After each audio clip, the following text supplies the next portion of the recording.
As the funding controversy over Baltimore schools continues, the Real News is taking an in-depth look on how the city and state fall short and why city schools seem to be in a perpetual state of fiscal crisis.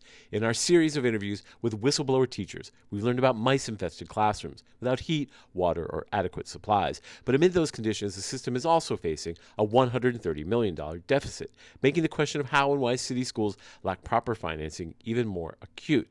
Currently, Maryland funds nearly $1 billion in the school system's $1.2 million budget. But is it enough? And should and could the state do more? To find out, we spoke to a key policymaker in the state capital of Annapolis, State Senator Bill Ferguson, who gave us a decidedly different take on the problem of funding public education, one that has less to do with state support and more of the long-term trends in Baltimore that may be difficult to reverse. The origins of the fiscal issues that are facing them. Sure. The problem is not a simple one to fix. There is no specific issue that created something. It's not a matter of missing money or bad management. The problem is complex because it's built over many years of policy choices totally unrelated to education that have impacted how we fund Baltimore City Public Schools. So I would say the first challenge is that the revenue that the city schools receives, while it increased pretty dramatically from 2003 to 2008, after the Great Recession, there were policy choices made to lower the amount that it would increase each year in order to fund other priorities like Medicare and Medicaid and protecting the environment, things that I think many of us would agree are also important priorities. So it wasn't a cut to the city schools, but limiting the increased revenue led to structural problems because obviously costs continue to go up, just as the nature of doing business.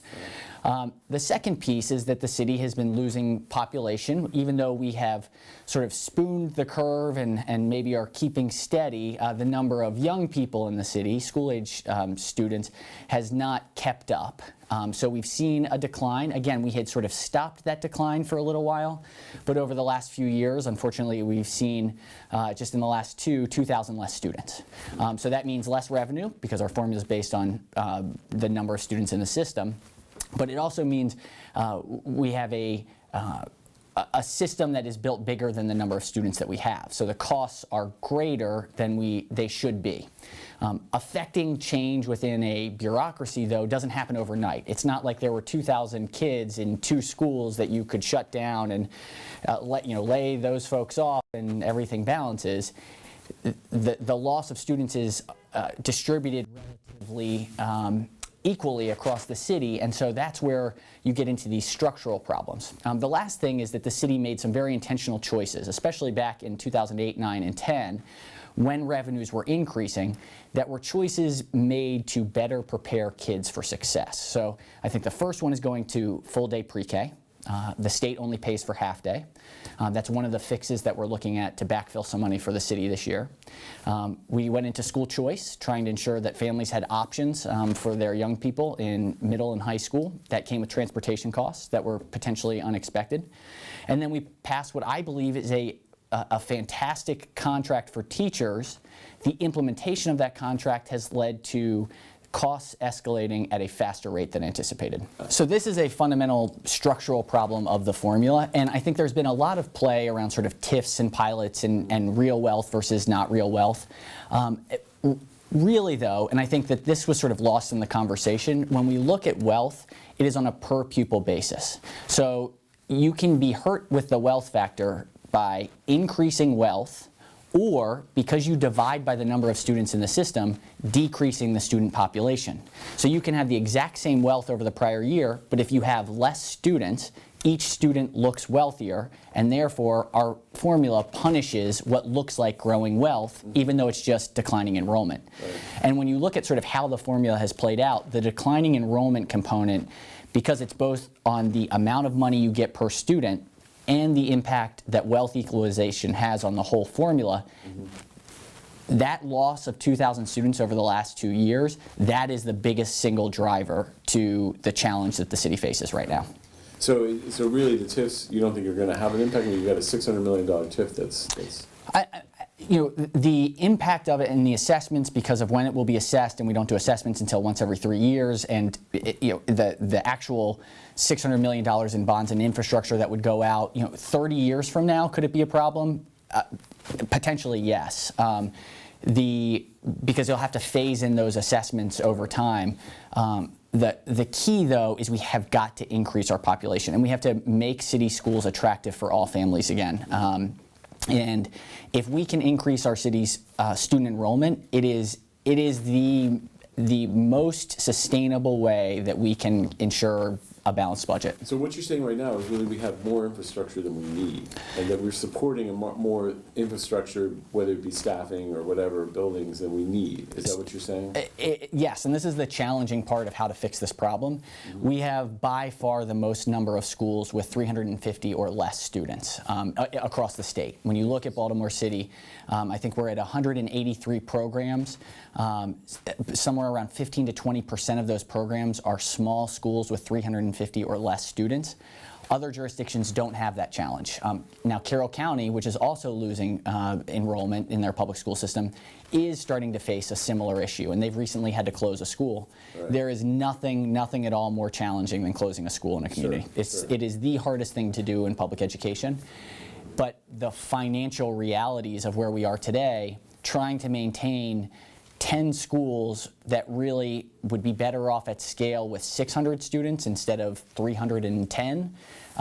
When you have 2 schools, you have 2 principals, you have 2 assistant principals, you have the support staff. There's just a reality to the economies of scale, just like any other industry, and making those changes is very difficult for a public system. So why do we keep kind of doubling down on the charter system if our public system is already sort of facing these structural problems?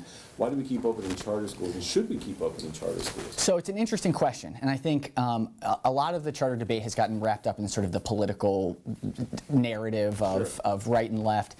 If you look at Baltimore City and where student population has been increasing, the charter sector has actually bolstered the city schools enrollment by about 9% over now, of course, this is all projections because it's hard to say for sure that just because somebody went to a charter school that they wouldn't have gone to a public school if the public charter had not existed. But based on prior data, there is evidence that the charter schools have increased the enrollment in city schools, particularly around socioeconomic inclusion. And so there are lots of different arguments here that could be wrapped in. But if we did not have the charter sector at all, and we had take the charter schools out since 2000, the trend line would be we would be closer to 68 to 69,000 students. We are at 76,000 students as we count them. We also have pre-K students. Right. So on one hand, the charter sector has, in Baltimore City, has increased our enrollment, which helps all schools overall because it brings in more money. Now, there is a debate about how that money gets siphoned out to charters and what we do with special education.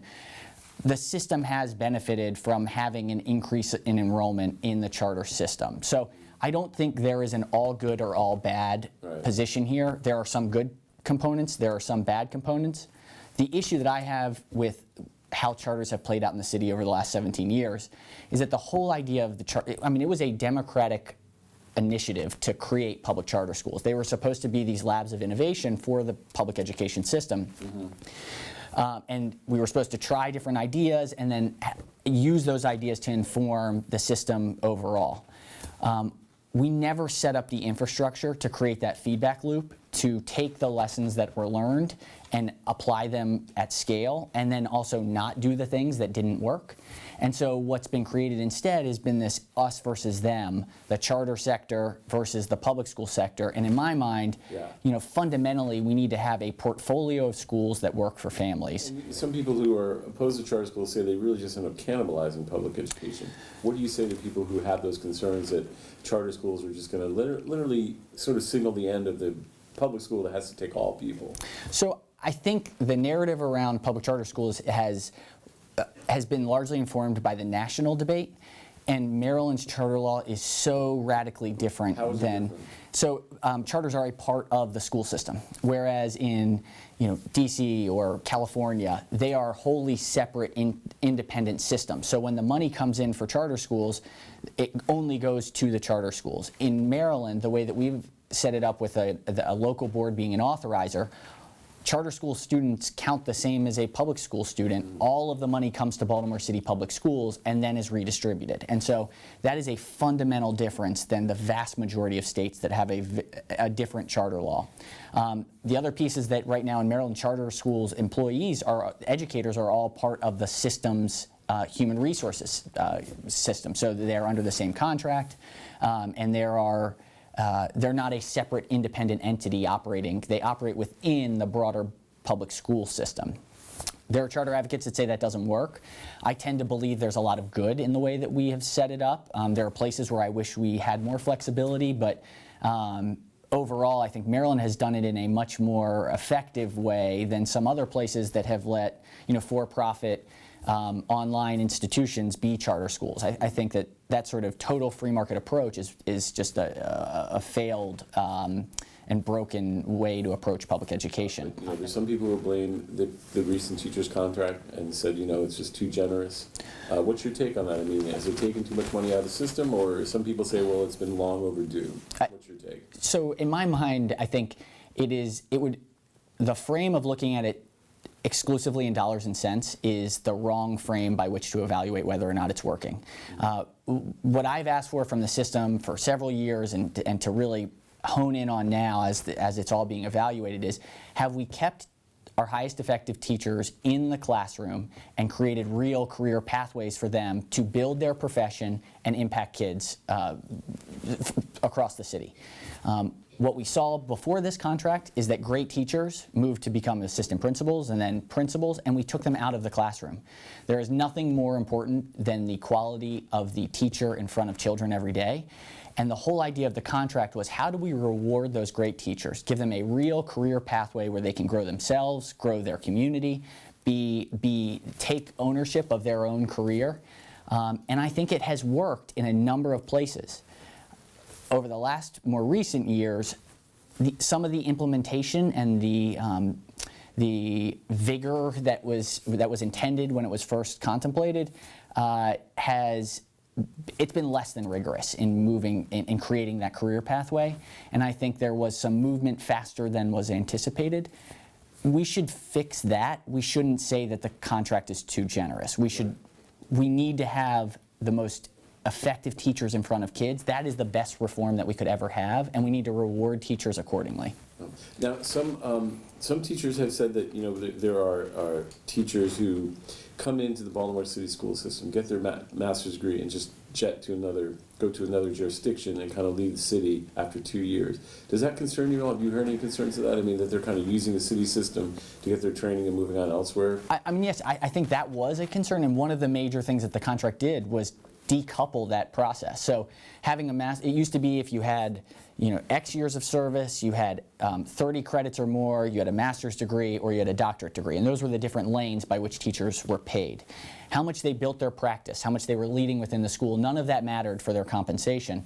The contract that we have in front of us, you can be rewarded for advanced education, but it is not the only means by which you can create a career. And so I think one of the huge benefits of this contract has been we've seen a reduction in that the churn. You can move up the career ladder faster, get to a stable place, and then make teaching a very real, rewarding career that is financially remunerated as such. Some people, now is it true, first of all, that Baltimore City does get the most amount of aid from the state per student? Is that true? It's absolutely true, and it's for a very good reason. And just explain, because some people say, well, look, why do we get the most aid and yet our schools are in this miserable condition? Can you first talk about why we get the most and why it doesn't seem to really take care of the problems that we have? Sure. So before we get to Baltimore City, I think it's better to frame the overall question. Sure. People say that we spend too much for Baltimore City education. If we have an average of, let's call it, I think it's somewhere in the neighborhood of $16,000 is the per student. If you just take all of the money, add it up together, divide it by the number of students, somewhere in the neighborhood of $16,000.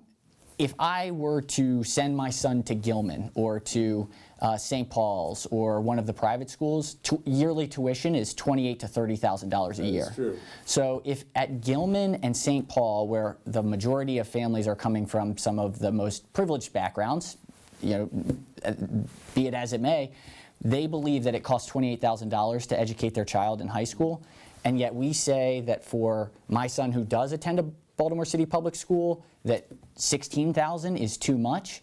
It makes no sense to me. Yeah. And so I think the frame of it is broken. Right. We have to be spending money in Maryland to ensure that all of our kids, and Baltimore City students absolutely are included, can compete globally. At St. Paul's and at Gilman, they believe the same thing, and they say that it costs $28,000 per student. We're trying to get away with it at $16,000 per student. And that's from the state. These are choices. Right. And well, so let me have you weigh in then, because some people say, and it's been argued, and it's true, Baltimore City spends way more on police, significantly more on police. Jack Young has said, you know what, I'm going to put more money, I'm going to take money out of overtime. And I know you live in a district where a lot of people like having more police, but this is really coming to It depends on which part of the district. Right, that's true. Yeah. So in this particular case, how do you fall down on that argument? Because it is true that we spend more than any other jurisdiction on policing, 33% of our budget versus like 14% on schools. Do you want to see that change? I think it's a very easy narrative, police versus schools. It is a true narrative.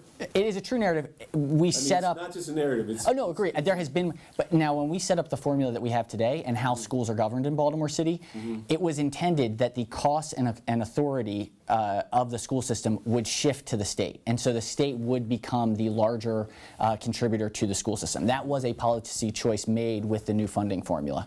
So the responsibility for the school system, as it moved away from the city, I think it was natural that they would spend increased revenues on areas that were within their locus of control. I think from my perspective, I look at the police funding issue just at the police funding issue and say, we have increased by somewhere 35% over the last 15 years in the police budget, and have the results yielded what we expected? And from my perspective, they haven't. And so more money at that problem has not solved the issue. It's time to look at other strategies that can potentially free up the budget, but that should be directed at actually getting at real criminal justice, safety, and security where people feel secure in their communities.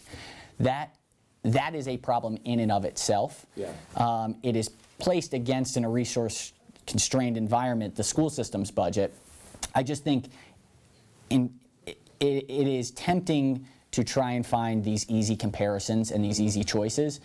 The work is complex. If it were easy, we would have figured it out. When you read an indictment where an officer says, it's really easy to just take overtime and not work it, doesn't that raise concerns? Absolutely, and those are the types of reforms. I mean, the overtime budget to me is, it's unconscionable what we've seen, the growth in it. I have grave concerns about the oversight of what was happening. I mean, how could it possibly be the way that it is today? And there is no question that we should have a laser focus on drilling into what has and has not worked in the Baltimore Police Department and make very serious reforms. And I think we're at a place where we're engaged in that. It's going to take time because it's hard to shift any agency. And that needs to happen. If it comes with cost savings, excellent. If we can deploy that money in better ways, looking at a more proactive approach of how do we build people, how do we create sustainable communities, how do we get people real family-sustaining jobs, that should be part of our crime-fighting strategy. Yeah. But just looking at the overall numbers of 400 and some odd million here, 280 million here, I just think it's more complex than just how much one spends, and we need to make sure that it's done in a way that both the police are functioning as effectively and efficiently as possible, and that the school system is functioning. Now, there's been a lot of controversy. The Baltimore Sun wrote a very interesting piece on the casino money, feeling that it didn't really help the school system. You're involved in that. You're on a council, a local council that looks at some of the impact spending. But what's your take on where this money went? Did it find its way into schools, or is there change that need to be made? Did we get ripped off? What's your take? So fundamentally, the education trust fund money that is generated from the casinos, from table games and slot machines, went to fund Maryland's public education funding formula. There is no doubt about that. And it is a special fund that can only be spent to fund the formula. The question is, did it supplement or supplant? In many cases, it was supplementing what was an existing liability. So it freed up general fund dollars to spend on other things. And I think what gets lost in that conversation. But that's the thing. It didn't increase. It didn't really deliver. Then it just kind of said, well, we can move money around other places. So in a way, wasn't it going other places? So before we passed the 2012 law, I put in a bill to say that we should use the Education Trust Fund to expand access to pre-kindergarten services, and that would have been a supplement to the existing formula. It didn't get onto the, it was on the ballot that people voted on, but it didn't say that it was a mandatory expenditure. It said that it was a permissive expenditure. And so it has not, the Education Trust Fund has not gone towards that line item. This all said, the years 2008, 9, 10, 11, 12, coming out of the Great Recession, having the Education Trust Fund allowed us to fund the formula for education at levels that we absolutely, having been here for 7 years, would not have funded over those years. If we had not had the Education Trust Fund during those years, we would have seen much more significant cuts to public education. So it did free up money that went to things like access to health care and cleaning up the environment. And so, you know, for me, public education is the top priority. It's the reason I'm down here. But I do recognize that there are competing priorities across the state that we have a responsibility to address. Do you think Governor Hogan is going to, is there going to be any increase in funding, or is the state going to contribute? I know they announced a deal. Is that going to happen, or what form is it going to take, do you think? You know, I think we are waiting to hear from the governor. We've done a lot of heavy lifting in the budget committees to identify cuts and deal with the consequences of those cuts to programs that other people cherish. And we have set out a very realistic plan for the governor to put in a supplemental budget and allocate it towards Baltimore City. We've had productive conversations, but to date we haven't seen the action. So we are waiting. And hoping. Yeah. This is Stephen Janis and Taya reporting for the Real News Network in Annapolis, Maryland.